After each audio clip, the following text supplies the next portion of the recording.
Good evening, I'm Jonathan Earl, Associate Director for Programming here.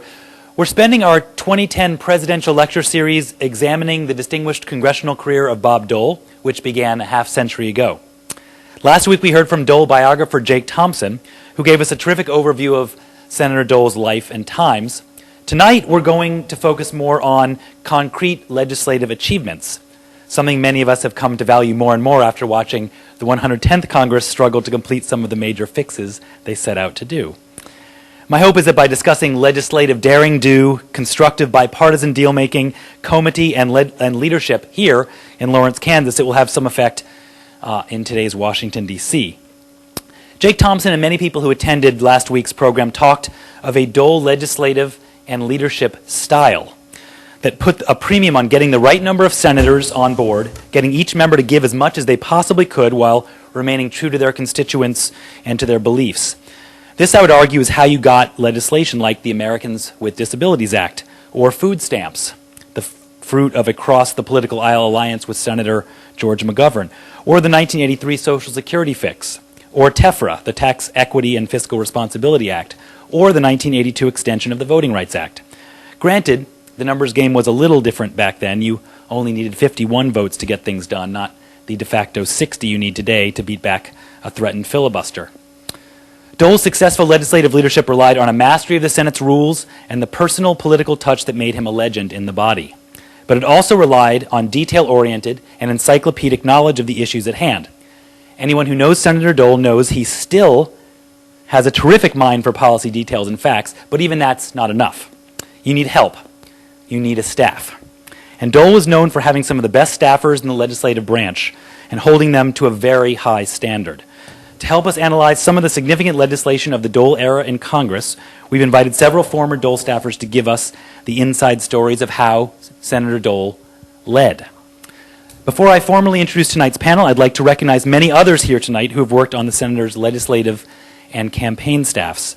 I won't make you stand and embarrass yourselves, but I see in the audience tonight Mike Murray, Dave Owen, Scott Richardson, Leah Richardson, Scott Morgan, John Peterson, John Bush, Allison Carter, Judy Kruger, and Nelson Kruger. Thank you for your service. On the panel tonight, starting in the middle, Sheila Burke was Senator Dole's chief of staff from 1985 to 1996. Prior to working for the senator, she had been a professional staff member of the Senate Committee on Finance, 1979 to 82, and a deputy staff director of that committee from 1982 to 1985. She was the first woman to hold the post of chief of staff for a majority leader. At the time, she was often known as the 101st senator in recognition of the latitude given to her in running the day-to-day operations of the Senate. A native of San Francisco, Burke earned a Master's of Public Administration from Harvard University and a Bachelor of Science in Nursing from the University of San Francisco. As a bona fide healthcare practitioner, Burke had deep wells of both knowledge and authority on issues of healthcare reform. From 1996 to 2000, she served as executive dean and lecturer in public policy at the Kennedy School of Government, and from 2004 to 2007 was a deputy secretary and chief operating officer of the planet's greatest constellation of museums, the Smithsonian Institution. She's currently an adjunct lecturer in public policy at Harvard's Kennedy School of Government. Rod DeArment was a senior advisor to Senator Dole from 1979 to 1986.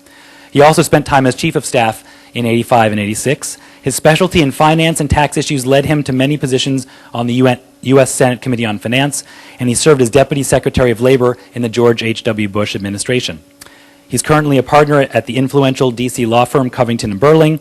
He also came up with the acronym TEFRA, for which many people are still angry at him. Our old friend Mike Glassner has served Senator Dole in a staggering number of roles between his graduation from KU in 1986 and in 2000. Those include intern, senior advisor, and body man. In this last capacity, he handled the senator's logistics, every single one of them, both in the Senate and during his many election campaigns. As we know from Mike's visit here last year, Mike served as the director of vice presidential operations for the McCain-Palin 2008 presidential campaign, a position that has enriched him with a lifetime of stories. He is currently a principal at C&M Transcontinental, LLC, and International Public Relations and Communications Corporation. Please help me welcome Sheila Burke, Rod DeArment, and Mike Glassner to the Dole Institute.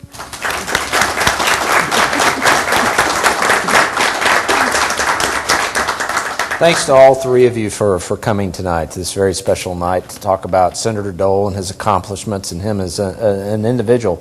I'd like to begin by asking each of you to tell how you came about working for Bob Dole and the various roles that you had in his office. Rod, let's start with you. Well, I came to work for Senator Dole in 1979 when the senator rose to the position of ranking member on the Senate Finance Committee, replacing Carl Curtis, who had retired, and Dole was elevated up, and I think the senator wanted to get some young lawyers to help staff that committee, and through Elizabeth called one of her law school classmates at Covington and Burling, and Bob Lighthizer and myself worked at Covington and Burling, and I think Bob Saylor recommended us, and Bob came over as the Republican staff director, and I came over as the deputy staff director. I think Bob was who was a litigator, was particularly interested in having somebody there who understood tax law, so that was one of the areas I practiced in. And what else did you go on to be, though? That wasn't your only role with the senator. Kind of walk us through, you were also chief of staff, right? I was the deputy staff director of finance, then I became the chief counsel and staff director of the finance committee, and then when the senator was elected majority leader, I became his first chief of staff, and Sheila was the deputy, and Sheila followed when she pushed me out. Right, with a rake. Tell us your story, Sheila.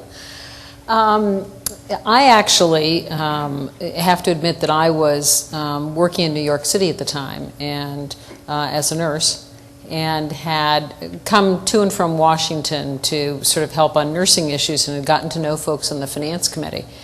And Senator Dole decided, because he at the time was the ranking Republican on the Health Subcommittee at Finance, he was still a relatively junior member of the committee, but was, along with Herman Talmadge, who was the chairman of the subcommittee, decided that he was interested in having somebody on the staff who'd actually taken care of patients.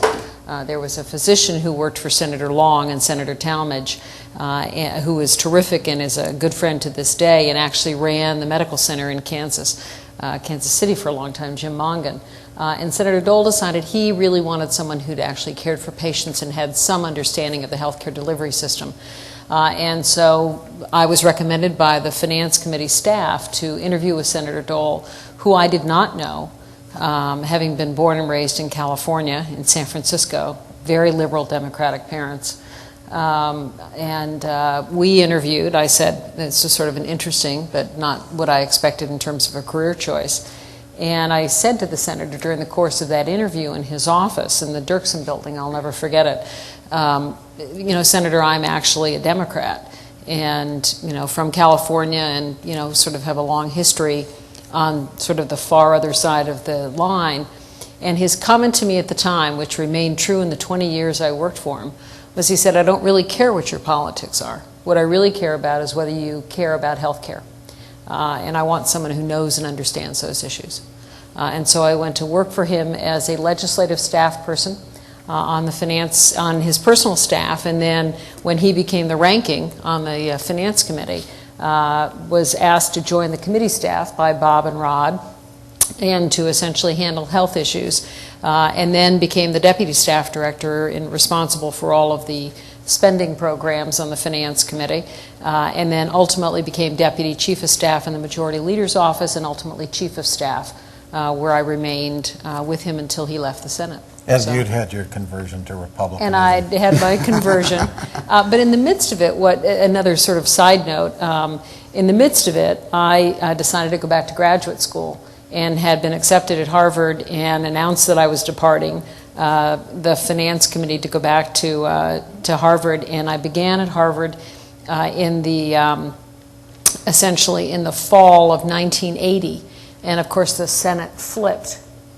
And we took the majority and was asked to come back to the Finance Committee. And at the time, Mike Dukakis was my advisor at Harvard.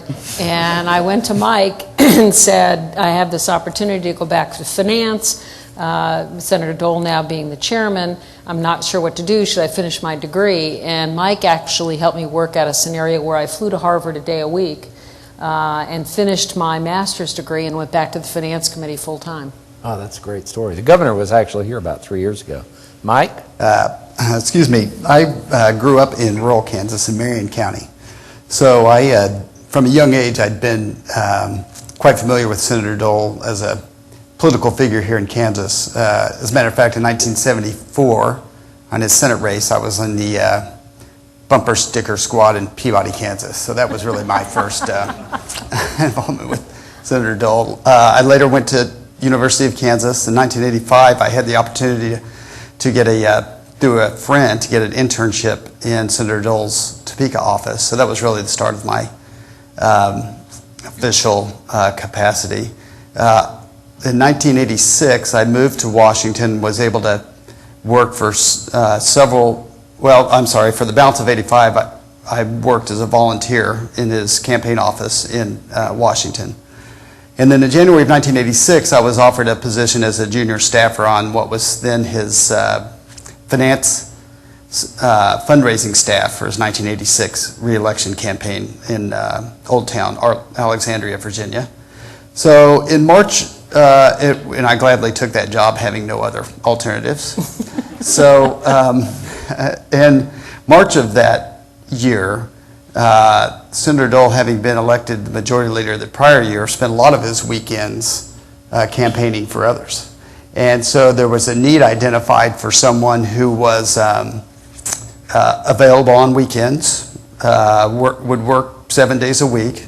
I think I had an added advantage of being a fellow Kansan, and so I was asked to go on the campaign trail with Senator Dole and went to Michigan with him in early 1986. We immediately hit it off and had a good personal relationship. And I proceeded to travel with him around the United States and abroad for the next 15 years. So during that period, I had a number of roles, with the one exception, all of which were for his campaign committees.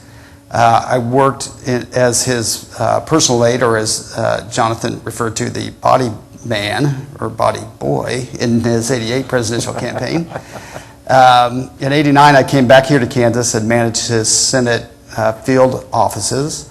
In 1992, I managed his final re-election campaign to the Senate, and following that, I helped to manage his National Political Action Committee. Here, I was still living here in Kansas.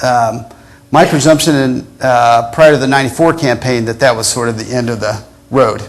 It didn't seem that there were going to be any further campaigns, either here in Kansas or nationally. At least it wasn't apparent to me or anyone else at the time. But upon the electoral landslide in 94, Republicans took back control of the House and the Senate. It shortly became apparent that Senator Dole was once again going to be a significant and ultimately successful candidate for the Republican nomination for president. So I went back to Washington in 95 through 96 campaign and had a not dissimilar role to 88 that I had in 88 in many ways, although I had much broader responsibilities, primarily for the operations, logistics of the campaign. So following 96 campaign, I moved to, shortly after the 96 campaign, I moved to New York and continued working in a consulting capacity with Senator Dole through 2000 on a variety of undertakings, and remain a friend today. Sheila, I'm going to start with you on this one. And this is a tough one because we all would have so many. But if you had to recount one or two of your favorite Bob Dole stories, whether they be humorous, whether they show his leadership style, his character, what would be your one or two stories that you would share with us tonight? Well, probably the humorous story would be on the morning of January the 7th of 1988. The phone rang at home, and it was not unusual for Senator Dole to call any of us at home at any point in time. Or hour, wherever he happened to be. And at this point, he happened to be in Iowa. It was 1988. And the phone rang at about 7 o'clock in the morning at my home, and my father answered the phone. And Senator Dole never identified himself. It was always, hello? You knew immediately who it was. Hello, Sheila there? And my father said, no, Senator, I'm sorry, she's gone to the hospital. She's in labor. I was expecting my first child at the time. And there was this dead pause, my father described, at which point the senator said, well, when will she be back?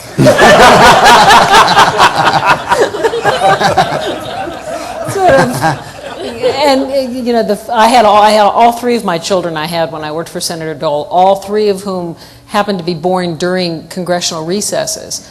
And Senator Dole never understood why any of our staff ever had children when we were in session.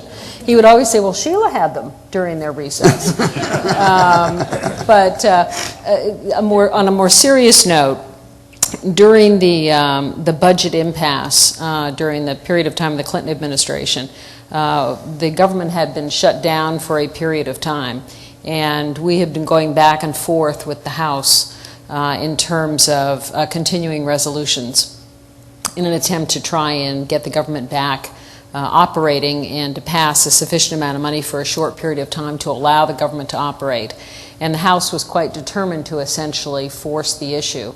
And Mr. Gingrich, who was Speaker at the time, and DeArment and others essentially were opposed to doing anything that would allow the government to go forward and wanted to sort of force the issue. There was a point in time where we were bouncing something back and forth, and the House once again indicated that they would be unwilling to pass something. And Senator Dole came out of the cloakroom and said to me, you call DeArment on the phone and tell him the next time we're not going to stop it. These people have no idea what it's like to live from paycheck to paycheck. And they are essentially doing enormous damage to the people in this country who we depend on. And it was an indication of the things that when it really counted what he cared about. And it was he had extraordinary respect for the public service nature of government and the people who perform those services. And little tolerance for sort of the indifference that seemed to be being shown and this kind of brinksmanship where other people's lives were at risk and at stake. And I will, of course, I then had the opportunity to call DeArment and pass along this message. I wasn't quite as effective as Senator Dole would have been, but nonetheless, it is a memory I will long hold, and I think, again, gives you an indication of the kind of man he is. Rod? Well, I was thinking of humorous. He used humor as a very effective weapon. A lot of it was self-deprecating, but I remember one particular markup that we had, and Senator Dole was a great fan of the use of ethanol, and we had a proposal to enhance the tax benefits for ethanol. And I was down in the witness chair as the staff director explaining to the committee what the Senator Dole's proposal was in the course of a markup, and then the senators would be free to amend it, and then they would vote on it. And so I'm describing the proposal, and Senator Bradley, who was at that point a vigorous opponent of the gasohol tax incentives, was just torturing me with a million questions. How does this work? Why does this? What is this level? How much is the subsidy? And I'm just getting sliced up by Senator Bradley, and Senator Dole's just sitting there. And I'm thinking, this is his proposal. Finally, Senator Bradley said, Mr. DeArment, what does this proposal cost? And at that moment, Senator Dole broke in and he said, Senator Bradley, it costs just about as much as that mass transit provision you're interested in. And Senator Bradley said, now it's all coming into perspective. Senator Bradley had occasion to run for president and had a conversion in Iowa to see the beauty of ethanol. Mike?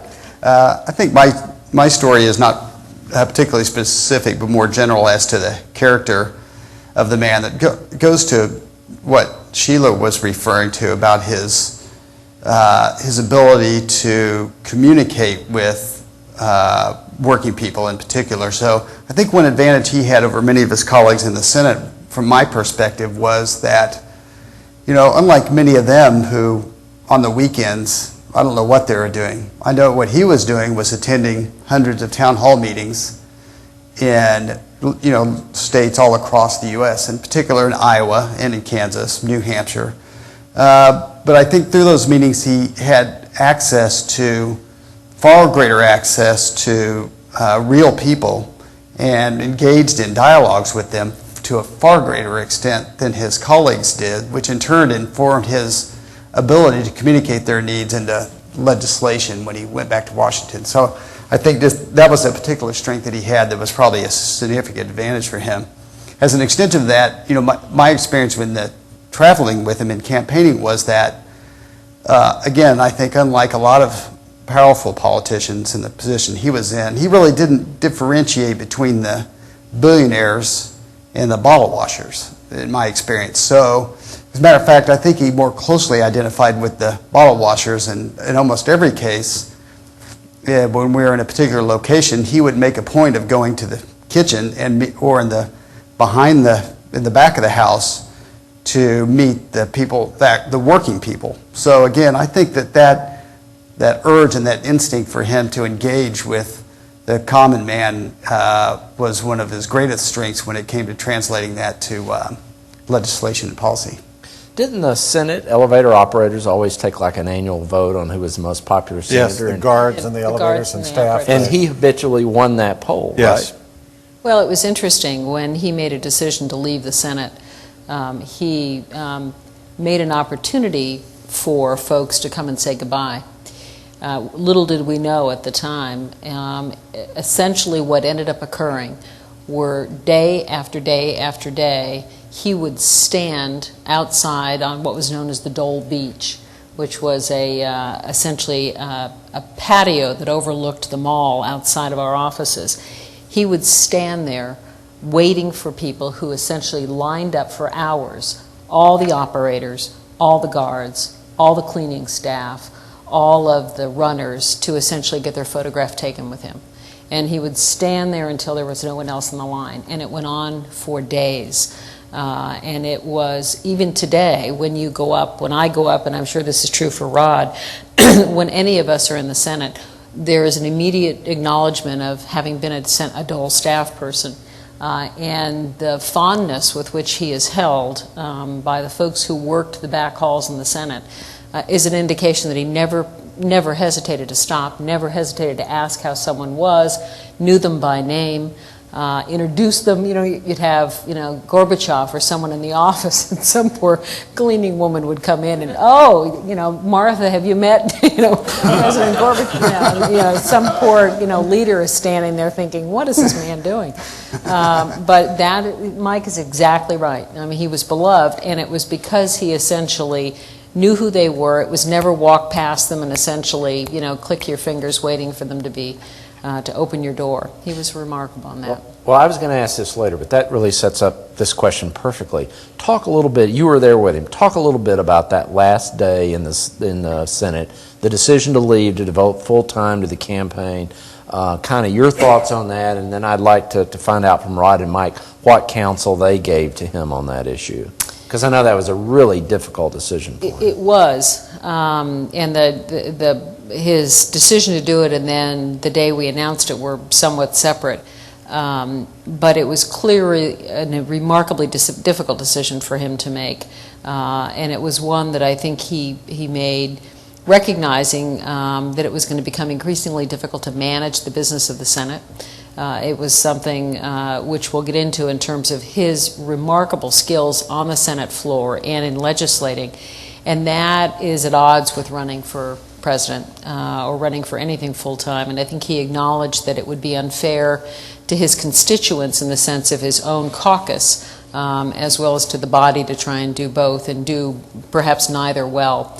He made the decision. And he made the announcement over in the Hart Senate office building, and the word had gotten out. And the number of Democrats who attended and who spoke to him. And then, of course, his last actual day in the Senate was remarkable. The chamber was completely full. There wasn't an empty seat. And the number of members who came up to him, who acknowledged how remarkable he had been as a member of that body, where they fought over issues, but the respect with which they held him was just palpable in the chamber. But it was a tough decision, but I think he felt it was the right one for the body as much as anything else. And I think, again, it shows the respect he holds the institution in, and how important that relationship was for him. And again, whether it was Danny Inouye, with whom he shared a hospital when they both came home from World War II, his long history with Pat Moynihan and George McGovern, George Mitchell, Robert C. Byrd, Tom Harkin and the disability work they'd done, Ted Kennedy on voting rights. There was, on the other side of the aisle, as well as his own colleagues, I think, an acknowledgement of really a change that would occur with his departure. Mike, what did you feel that day? For me, it was more of a, I would say it was shock. because I felt it more as a Kansan. And it was really a palpable sense of loss for our state, because I knew, I had learned enough by then to know that, the leverage and the power of the seniority that Senator Dole had brought to the Congress in representing our state was so significant and probably would never be replicated. So from that perspective, it was, as a campaign operative, I frankly was happy on one hand because I knew that it would be easier to concentrate and focus on the general election that we were facing, which was an uphill battle to start with. But more as somebody from home, I felt a sense of loss of the representation that he had built up for our state over the years. One other thing I want to add about that, not about how I felt that day, but in retrospect, it struck me that the example he set of not only stepping down as majority leader, but leaving the Senate as the party's nominee was a particularly graceful way to exit his congressional career. I know more recent examples of Kerry and McCain. I think their decisions to go back in the Senate are frankly less than graceful and have presented a whole host of sort of awkwardness that having reached that pinnacle and then sort of being back down in the legislative process that I think Senator Dole gracefully avoided, much to his credit. Rod, did you have anything to add? Well, I remember that day vividly. It was a day of some sadness for me because I sort of thought and still think it was a passing of an era. There wasn't a majority leader quite like him. There hasn't been one since. There have been some great majority leaders both before and after, but it was he gave a moving speech. It was there wasn't a dry eye in the room. And that's, it was a packed room up in It's the top of the Hart top building. of the Hart building, this great big cavernous place, and everybody was moved. And it was true on the floor as well. Again, both speeches, both his last speech in the United States Senate as well as the speech acknowledging that he had made a decision to leave, were both remarkably graceful in his acknowledgement of the institution and the people with whom he'd worked. Let's talk about his leadership style. I mean, as the three of you know, I never worked for him on the Hill, but I was on the Hill in various roles from campaigns, seeing how he did things. And one of the most amazing things I ever saw, Rod and Sheila and Mike, was how he would literally have in the majority leader's office multiple meetings, and he'd basically just go around, circulate among the meetings. Rod, Sheila, and Mike, tell us a little bit about that, how that worked. He was a master of meetings, and I'll tell you a remarkable set of meetings that was a courageous effort that didn't result in legislation, and that was an effort to seriously tackle the budget and cut spending in 1985.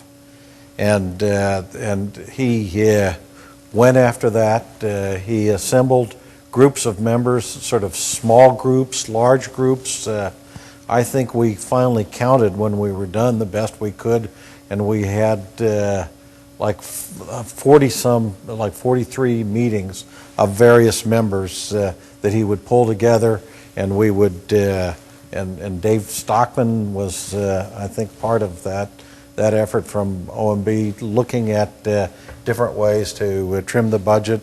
Programs that had long since outlived their usefulness, we would have ended, and we got that actually together.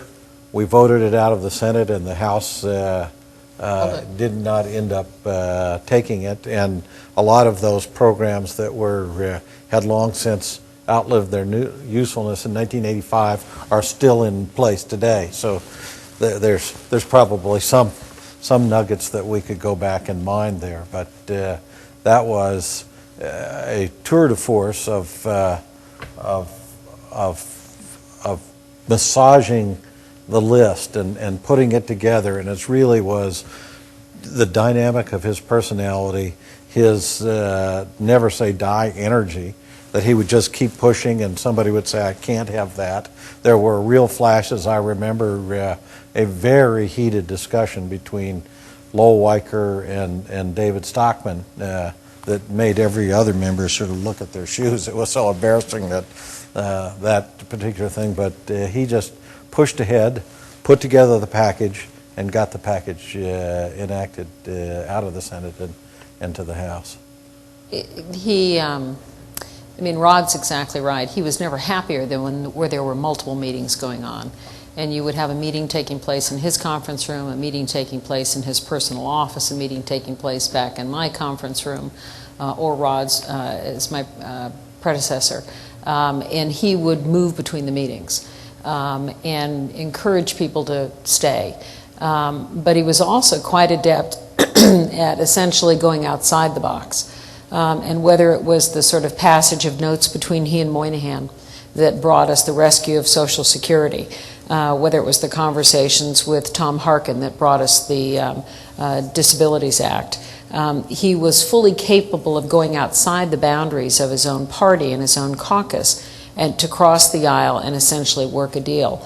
The catastrophic health insurance bill, essentially he and Senator Mitchell essentially bound themselves together to try and move that forward, believing that in fact it was going to be in the country's interest to do those kinds of things. But it was persuasion, it was an extraordinary knowledge. He'd never ceased to amaze us with sort of minutia that we would have forgotten. And he would have dug up from someplace that he knew a particular member needed something. And he was deferential where he needed to be and quite firm where he needed to be. And rarely ever did he essentially give up. And so you didn't leave the room. And he'd wander on and off the Senate floor and come in and out of the meetings, and something horrific, someone would be arguing and, he would make some comment about, well, I see we're making progress. I mean, he knew just when to bring humor into the room when things were getting very difficult, and when essentially to let people go. Mark Hatfield, for example, the senator from Oregon, had a long-standing and firm point of view on issues around the death penalty and on a variety of Vietnam. There were a number of things about which Mark Hatfield felt very strongly. And Dole would know the line you couldn't cross. He knew that there were members who had views that essentially were firmly held and that you couldn't push them, and knew when to stop. But he also had extraordinary patience and would wait people out. Rod and I, on the way out, I was remembering an instance where we had been in session quite late and Dole was trying to work out a consent agreement with Senator Byrd. Senator Dole was the majority leader at the time. Senator Byrd was in the minority. And Senator Dole gave Senator Byrd the consent agreement that would have allowed us to proceed on a piece of legislation, agreeing to a set of rules that would allow us to essentially the order of amendments and so forth. And Senator Byrd, who is a very formal person and felt very strongly about personal relationships, took the consent agreement from Senator Dole and went into his office and began to play his fiddle. And we could hear him playing the fiddle. And of course, we're all vibrating about trying to get out, and Senator Dole simply sat. And I think Senator Byrd finally came back to us at about 2 or 3 o'clock in the morning. But we essentially just sat there, and Senator Dole just waited him out, knew that he needed whatever time he needed, knew that essentially the pressure of time needed to move things forward, but it was a time to wait. There were times when he wasn't as patient, but he was remarkable in sort of his sense of that. How was he so successful at getting senators consistently, when he was leader, either minority leader or majority leader, to take votes that maybe they would have preferred not to make? I think it was personal persuasion that he would talk to people, and the sort of waiting people out and working people. I remember that the last day of one session, when he was the Finance Committee chair, and going with him and sitting on the Senate floor, and we had a number of bills that were hung up for one reason or another. There was an amendment that a person wanted to have, that they had to have, and holds on bills, and we had maybe a dozen bills hung up, and he started with Bill 1, and he would get people on the phone, try to work out their problems, see if the compromises would work, and he would work that bill until we either got it free and passed it, or it was so hung up that he'd move to the next one. And we did that all day long and into the night. We just kept working down those, and he would be calling people, trying to understand, listening to what they had to say, knowing what he needed to have, trying to find where that magic formula, and he was very clever at, he would try different things, and how about this? And he had a great sense of where compromises could be found, and managed to find them. I think that something there was some discussion of TEFRA, my favorite bill that I named. I don't know who doesn't like that name. I like their names. Although I had my longtime mentor, from whom I started practicing tax law with, Professor Edwin Cohen of the University of Virginia Law School, a great tax lawyer, always told me we mispronounced it. It should have been called TIFRA, so we could have TIFRA 2. Instead, we had DEFRA. But TEFRA was a remarkable solo performance by Bob Dole to deal with exactly the problem that we find insurmountable now, which is dealing with the deficit.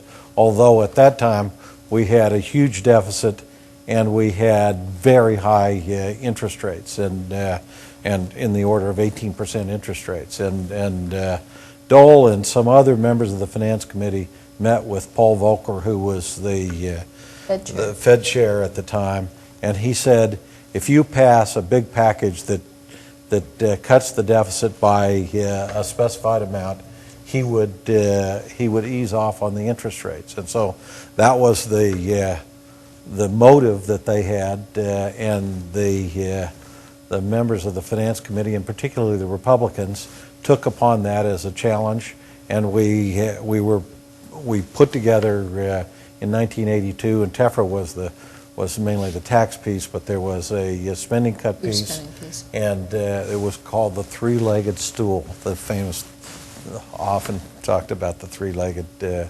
stool, and it was tax increases, spending cuts, and interest savings, which did get enacted, and Volcker did cut the interest rates, and that broke the back on those high interest rates. It had a remarkable payoff for the country, but a terrific cost. And it was a political exercise. While he compromised with people on that, he put together TEFRA and that package with, I don't think, a single Democratic vote in the Senate. Chairman Rostenkowski passed it without a Republican vote in the House. So it was the Democrats that supported it in the House and the Republicans in the Senate. And so it was remarkably bipartisan in a bicameral way because both chairmen realized they had the responsibility of doing something, and it was a tough, unpleasant set of votes, but they did it. Bill, can I add something to that from my perspective, too? I think it's important to remember by the time he had been elected majority leader, he'd been on the national stage in the political way for 25 years. So I think my experience of seeing him with these senators and members outside of Washington was that he had an encyclopedic and exceedingly in-depth knowledge of their political position in their districts and states. He probably knew, well, he definitely knew when they were coming up for re-election. He probably knew the percentage of the vote they'd gotten in their past election, probably knew how much money they had in the bank for their next election.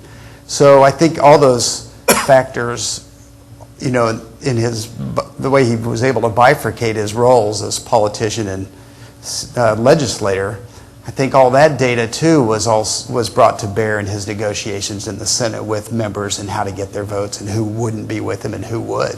And I think that gave him a significant advantage in being able to cobble together these majorities Sheila and Rod are referring to. That's a very important point, very good point, Mike. Let's talk, that kind of sets up talking about Tefra, a couple of his other accomplishments that he's very proud of. Let's talk about a couple other things.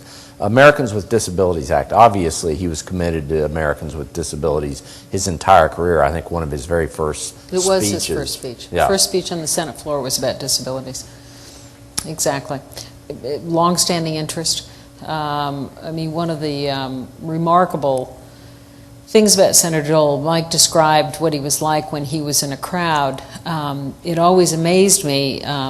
He would instinctively go towards people who had some obvious disability if he were in a room. If it were someone in a wheelchair, if it were someone who was in any way impaired, he was drawn to those people. It was obviously something he felt very strongly about. It was obviously not something high on the list of a number of Republicans, but he had a keen appreciation, I think, for what he believed to be the appropriate and important role that government can play in helping people help themselves. And whether it was the provisions that we also dealt with through the Medicaid program to allow people to essentially keep their coverage when they went back to work, so that there was no disincentive to work because suddenly you lost your health coverage. Those kinds of accommodations, again, recognizing that people need a helping hand up in order to help themselves. And I think he approached that with Harkin and others as an acknowledgement that there was a population that needed remarkable consideration. The same is true of the food stamp program and the work he did with George McGovern, essentially recognizing the extraordinary need and the role that government can in fact play in a responsible way to help people help themselves. So I think both of those are evidence both of his ability to cross the aisle and to do things that perhaps were at odds with his party at the time, but his acknowledgement of this sort of balancing act for an appropriate and important role for government, in sort of the right way. One of his other great accomplishments that he remains to this day very proud of is salvaging Social Security. I often hear today the notion we need to put together a commission like the Greenspan Commission that solves Social Security. But the Greenspan Commission was about to put out a report that made no recommendation because they couldn't solve the problem. And Senator Dole was a member of that commission, as was Senator Daniel Patrick Moynihan from New York. And Senator Moynihan loved the Social Security program. He was devoted to it. And he and Senator Dole got together, and Senator Moynihan said, we can't let this go like this. That is, the commission just put out a set of options with no recommendation. And so the two of them started a dialogue, and then they got Dave Stockman involved in that dialogue to try to hash out proposal that everybody could agree on, where everybody gave on increasing and accelerating the scheduled tax increases, and to tax half of the benefits, and benefit cuts, and greater coverage.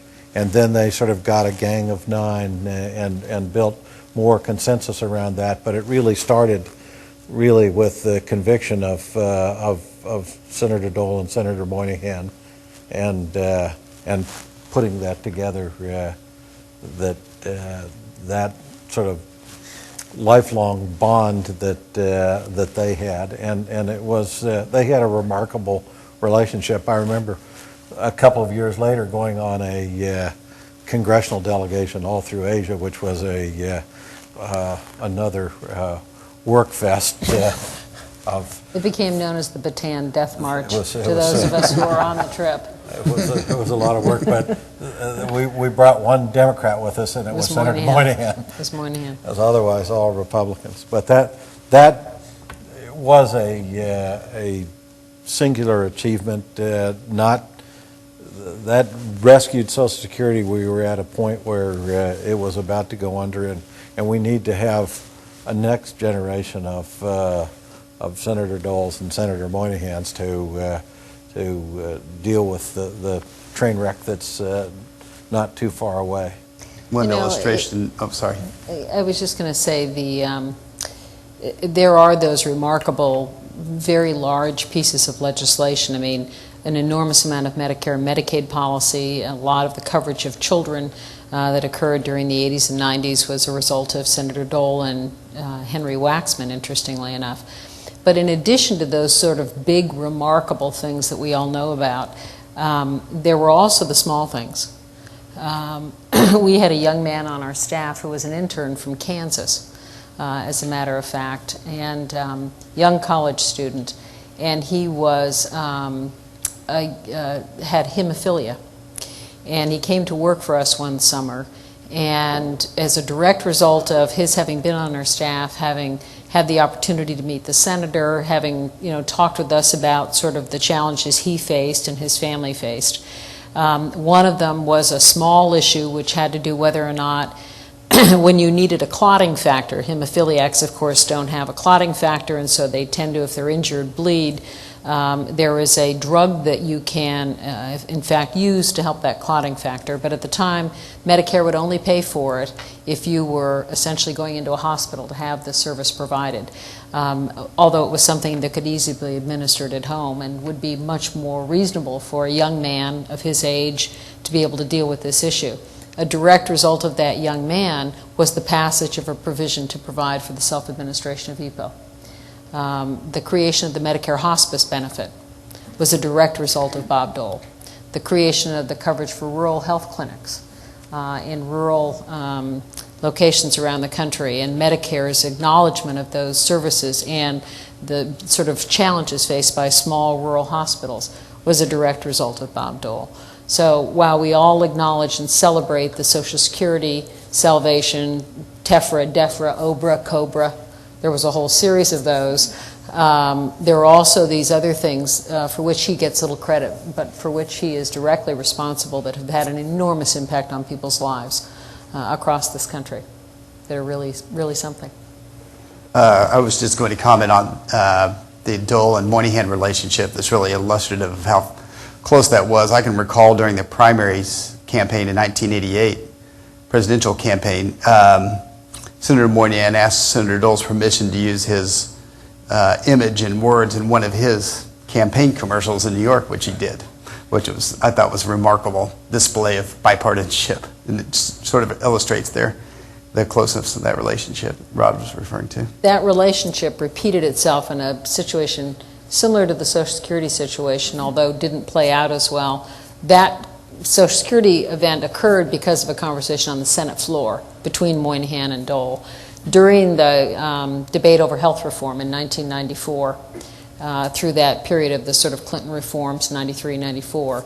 A similar conversation occurred, and a note passed between Moynihan and Dole saying, isn't it time for us to step in and make this work? And a whole set of circumstances prevented that from occurring, not the least of which was the antipathy between Moynihan and the Clinton administration. But that opportunity was there for a brief shining moment where we might have been able to get something done. We're going to open it up to your questions in just a moment after I ask one more. So if you have a question, we have two students who will have cordless mics. They'll just raise your hand, they'll bring the mic to you, we'll call on you and give you a chance to ask your question. But my question really for all three of you, how was the Senate of Bob Dole and Ted Kennedy and Robert Byrd of 25 and 30 years ago that we've been talking about tonight, how was that so effective and how is it different from the Senate we see today? Well, some of the activities that we engaged in the Senate there were very long debates. I don't think we have any debates and consideration today quite like they have then. Maybe they don't have the same work ethic like they did then, but the windfall profit tax debate in late 79 and early 1980 was on the floor for months. I don't know that we debate bills for months today. So people had an opportunity to offer their amendments many times over.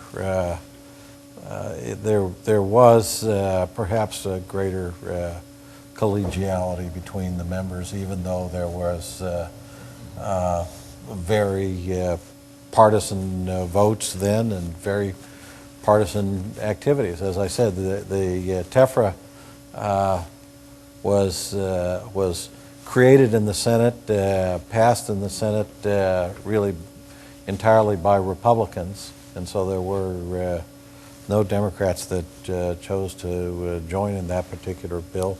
There were others that were much more bipartisan. So I think that it might be the sort of the tradition of long friendships. Members served then a long time and worked together across party lines, so that even where there was party line votes, they still could be civil with one another. I mean, I think we're all struggling to understand why things have become so bitterly partisan, much more obviously than they were in the period of time that we served in the Senate. That's not to suggest that there weren't battles that occurred, because there were, quite pitched at times.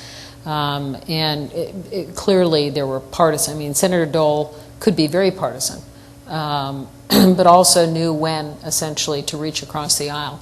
I think there was a sense of the importance of legislating to a conclusion, that there was, I can remember Senator Dole on more than one occasion commenting that he rarely thought it was a win to lose.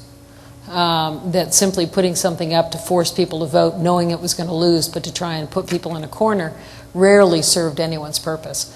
That the purpose of legislating, and in fact he was criticized at times as a candidate of being too legislative and talking in legislative speak and talking like somebody who was a legislator. Well, in fact he was.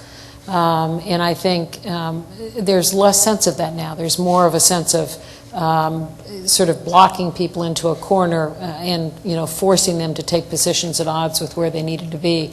Less risk-taking. I do think there is the history. Many of these members had served together for a very long period of time.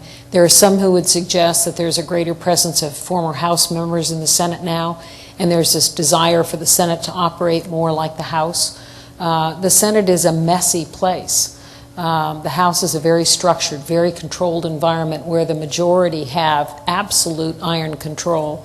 The Senate is not a body that functions that way historically. It's a body that largely does its business by consensus. Most of the work that we were involved in, with rare exception, got done by consent, where the leaders would essentially agree to sort of what the structure was going to be and what you were going to get done and the rules in which you were able to get it done. And at the end of the day, you essentially work to try and come to closure. There's less sense of that now.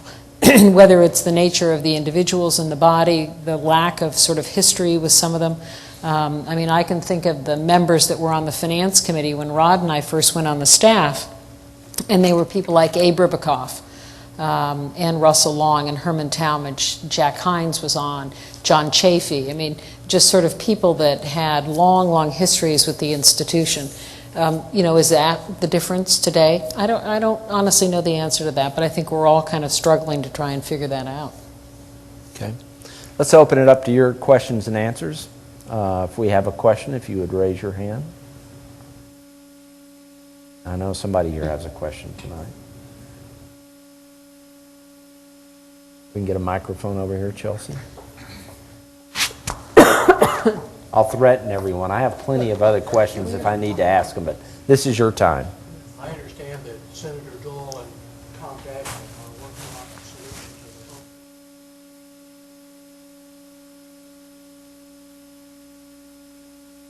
to the Interestingly enough, President Obama has now, I think, 3 or 4 times over the last couple of weeks referenced the proposal that Dole and Daschle and Howard Baker and George Mitchell put together. We started working on it over a year ago. We released it last June. It has the support of all 4 of them, although Mitchell by that time had gone off to solve the Middle East. But it was supported by Mitchell, but then by Daschle, Dole, and Baker. It has elements that are common to both the House and the Senate, and are both Democrat and Republican. They sort of came to the table and put everything on the table. Senator Daschle agreed to the limitation on the tax treatment of health insurance benefits. He agreed to a number of other provisions, no public plan. He agreed to allow insurance to be purchased across state lines. Senator Dole and Baker agreed to requiring individuals to have coverage, but no mandates on business. They agreed to a number of preventive services. They agreed to a variety of things that essentially exposed all of them to the opposite points of view, but essentially was a package that would have made major improvements. They did all the insurance reforms, guarantee issued, no pre-existing conditions, things of that nature. Some expansion of Medicaid, limited, some changes to the Medicare program, both expansions as well as constraints. Again, it's been out there. Obama has referred to it a number of times. They've met with people on the House and Senate sides, Republicans and Democrats. There's some suggestion, and my guess is the 3 of them may do another op-ed piece before the summit occurs on the 25th of February, sort of suggesting that everybody stand down, stand back, and come back together open-minded to changes, whether it's malpractice reform or whatever it happens to be. But the 3 of them were able to, once again, cross those barriers and come to agreement. One of the things that amazes me that I'd like to ask you guys about, I've been here 5 years, and the thing that just blows my mind is here, Senator Dole is 86 now, you know, and I'm looking forward to like playing golf and stuff like that when I'm 86. But since I've been at the Dole Institute the last 5 years, he's gotten the Thayer Award from West Point. He's got the French Legion of Honor Award. He's taken this big role, Sheila, that you just described in the health care debate. He went to Normandy with the president this past June. He took the lead on the World War II memorial and got that dedicated. He was involved in the Dole Institute. You know, Bill, the thing that you talk about the World War II Museum, the thing that makes his eyes light up is he goes and meets veterans that Every they week. fly in. They have these fly-ins where they raise money for a Honor charter flights. plane. These honor flights that come in, and that's what motivates him. He will go out on a Saturday and meet the honor flights. You know, he's in the hospital at the moment, so he's not doing that. But that's, if you talk with him, that's what causes his eyes to light up right now. And I think he's done 60 of those flights, met them at the memorial and shaken hands. I had the privilege of going with him to Normandy this time, as well as at the 50th anniversary, both of which were remarkable experiences. But I will never forget having gone to the 50th. We walked into the amphitheater at Normandy, and we were all waiting for all of the heads of state to arrive. And it was largely, obviously, filled with American veterans, some number of thousands of veterans. And you could hear as he approached, you could hear them respond. You could hear them say, "There he is." And I thought, someone had arrived, one of the leaders had arrived, and it was Dole. And today, when we were in Normandy this time around, you saw the same kind of connection between him and that generation. And Rod's right. It is remarkable to see him when he goes to the memorial and greets these veterans and thanks them for his service, for their service. It is really quite remarkable. And as Rod said, we saw Senator Dole on Friday. He's been at Walter Reed for a period of time now, and he still, that still is the thing that he cares most about, is making sure every veteran from World War II who is still alive gets a chance to see that memorial. But it's really quite remarkable. I think your list of achievements that you referred to there, Bill, just showed that his drive for public service hasn't abated in the least. It's just in a different form than it previously was, and less public. But I don't think it's abated in the least since his so-called retirement from the He still Senate. wants to talk politics. We sat there on Friday and listened to him go through the races. Well, did you hear so-and-so and so-and-so? It's really quite remarkable. We have a question right here. If you'll wait, Chuck, for a mic. Trying to connect some of the dots here, Senator Dole's military service. We've talked about his empathy, his very natural, authentic empathy with the so-called common man and so on. I'm wondering if a large part of that indeed goes back to the military service, and then having been the beneficiary of so much support from public and private sources in his rehabilitation and so on. And it seems, when we look at the situation today in Congress, elsewhere, there is no common denominator service that, young people, middle-aged people have shared. And, what Tom Brokaw refers to as the greatest generation, there is that extraordinary common denominator where guys in their 80s, even 90s, are still going to these reunions of their various units and so on. And they are able to talk across, whatever part of their head has the Rush Limbaugh or Keith Olbermann tapes tracking and so on. And I'm just wondering if you might comment on, what you understand in that respect, perhaps even some sort of government service for all young people, whether it's military, whether it's Peace Corps, whether it's civilian corps, et cetera. Well, that factor of service, particularly World War II service, for a lot of the senators that were of that generation that we saw, was a common bond, and it is less common now. And it was interesting when Senator Dole was engaged in his search for a vice president, and looking at really, by and large, a younger generation. He had a preference for people who had military service, but I would say the majority of the people that we looked at didn't have that kind of service. He was particularly interested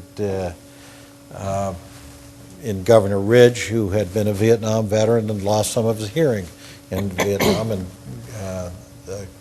Governor Ridge wasn't ready to be considered at that point. But it was interesting to me when he said I'd have a preference for somebody who had had service, and when we started looking at the candidates, that it just wasn't that common bond that you're referring to. But not only did he not have the common bond of a lot of those people who had been in service, but there were three members that he served with, remarkably, who had all been in the same hospital. Philip Hart, Danny Inouye, and himself had all been in the same Veterans Hospital. And what are the odds that they would all become United States senators? And played bridge together, and took care of one another, which was remarkable. And fact, Inouye and Dole had still that special relationship that came out of that common experience, which was really quite remarkable. One thing I always found remarkable at his, in the course of his national political campaigns, particularly at the public events and the town meetings, was one of his standard things that he did was that asked every person who in the audience who was a veteran to stand up and be recognized. And I think that was, in many cases, that was probably one of the few times they were publicly recognized by their townspeople. So you could see the pride in the not only in his service, but in the other people that were introduced publicly as having served. And I always thought that was a remarkable recognition of what they had done before all their peers and friends. So I thought that was a great thing. We have a question from former Senator Tom Eagleton's Chief of Staff back here, Ed Quick. Yeah, I'd be interested in your observations, particularly Sheila, on Dole's relationship with the other principal leaders in the Congress when he was a leader. I think probably Jim Wright, Tom Foley, and Gingrich were speakers, and Tip. and Byrd and Mitchell. Mm-hmm. I would be interested in those relationships, how they differed. We know about Gingrich, but Let me start in the Senate. He and Senator Byrd, who was the Democratic leader when Senator Dole was elected leader, had a remarkably close relationship, which wouldn't appear obvious. Remarkably different backgrounds, ages, generations, but both, I think, what Senator Byrd recognized in Senator Dole, and the same was true for Senator Dole, was the remarkable respect for the institution. And they were able to talk with one another. Senator Byrd is a very formal person, felt very strongly about the role of members as compared to staff. Senator Dole was very respectful of Senator Byrd and his history in the Senate.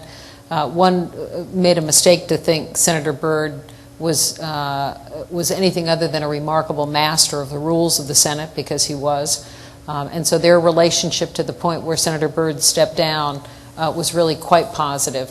His relationship with Mitchell, who was remarkably different, much younger, much more aggressive, a much more outspoken leader for the Democrats at the time, was also remarkably strong.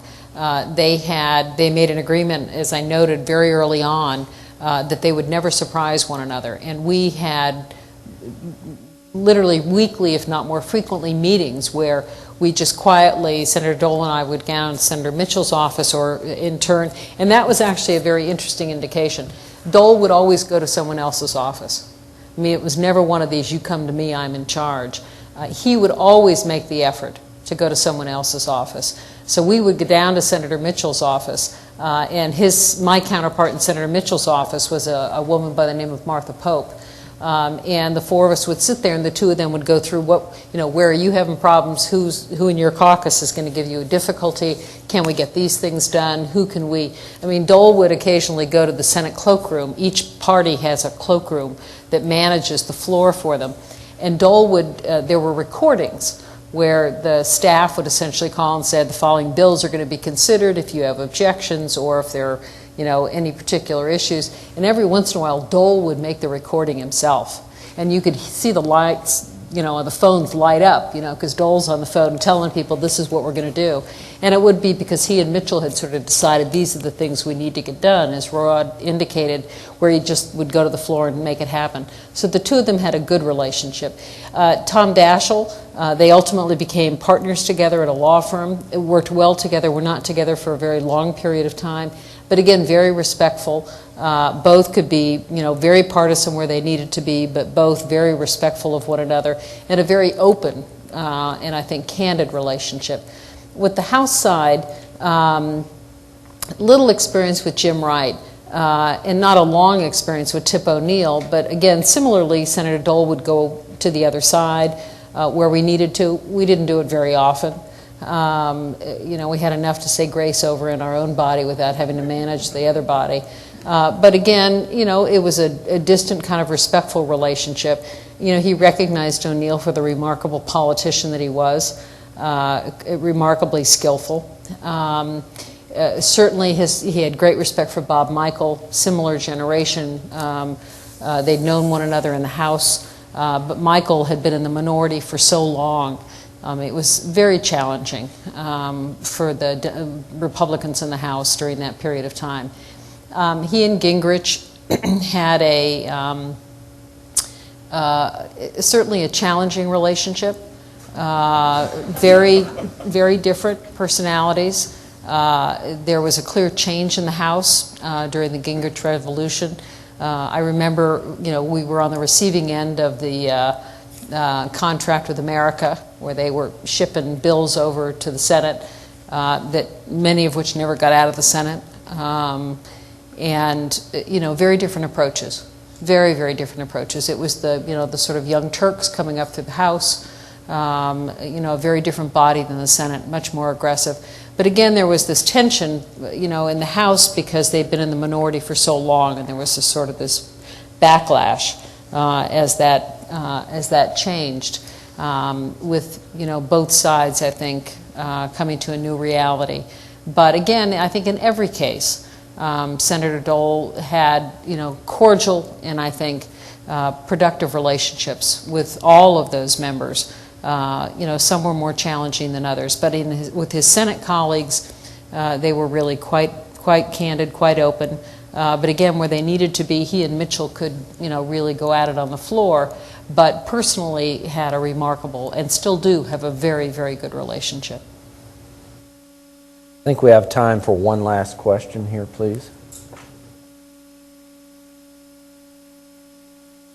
You made reference to Senator Dole being on Walter Reed. I have wondered a lot in the last few months the status of his health. Well, as I said, Rod and I saw him on Friday, and we spent a lot of time talking about politics. He had some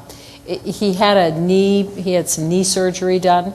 He was having problems with both of his knees and had some knee surgery done, which was quite successful. He was going to work every day, had gone back to work after having had the surgery, but then had some infection issues, and so they've been trying to manage that at Walter Reed. I think, they're quite hopeful he's making great progress and he'll get back home again. He still, wants to go back to work, and I expect him to be back in his office. But, you have to remind him that he is, not 25 anymore, and so the recovery from the series of things he's had dealt with are not quick and not easy. But he was in great spirits when we saw him, and I think we'll be back at work fairly soon, I would think. Sheila, Rod, Mike, thank you very much for a wonderful discussion tonight. We really appreciate it.